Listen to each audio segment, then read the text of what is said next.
কালকে রাত্রে ভাত খাওয়ার পরে ২-৩ পিস মাংস থেকে গিয়েছিল, মুরগির মাংস। সেটা আমি ফ্রিজে রেখে দিয়েছিলাম।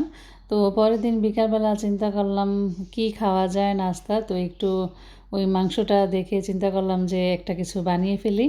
তো মাংসটা আমি হাট থেকে ছাড়িয়ে নিয়েছি আর সাথে পাউরুটি দিলাম ২-৩ পিস। এটা আমি একটু চিকেন বলের মতো বানাবো। এইজন্য কাঁচামরিচ, পেঁয়াজ, ধনিয়াপাতা ওগুলি আর দিলাম না, মানে অত স্পাইসি করলাম না। আবার চিন্তা করলাম যে অত ঝামেলায় যেতেও ইচ্ছা করছিল না আর কি, মানে কীভাবে সংক্ষেপে সারা যায় সেজন্য।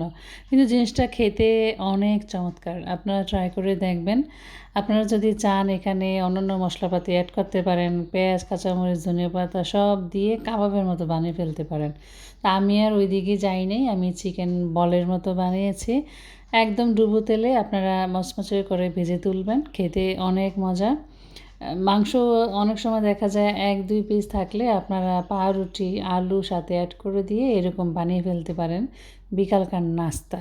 আমার মা প্রায় এরকম করতেন, আমি দেখতাম যে আগে ঝটপট যে কোনো কিছু দিয়ে বানিয়ে ফেলতেন অনেক কিছু। উনি অনেক ক্রিয়েটিভ আসলে। এই আমার মা অনেক কিছু করতেন আসলে। সেই ক্রিয়েটিভিটি আসলে আমরা অল্প বিস্তর পেয়েছি, আমরা পুরোটা পাই নাই।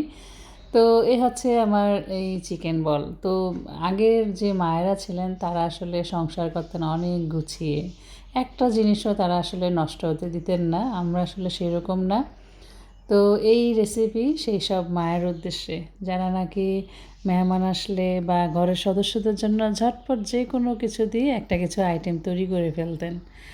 তো আমি আশা করি আপনাদেরও ভালো লাগবে। আপনারা একটু আরও স্পাইসি করে খেতে পারেন, তাহলে আরও মজা লাগবে। আমার বাচ্চারা আমরা খুবই মজা করে খেয়েছি। আমাদের কাছে এইভাবেই অনেক ভালো লেগেছে। যেহেতু মাংসের একটু ঝোল-টোল ছিল, কাজেই একটু স্পাইসি ছিল। অত একেবারে প্লেন ছিল না আর কি। তো সবাই ভালো থাকবেন। আল্লাহ হাফেজ।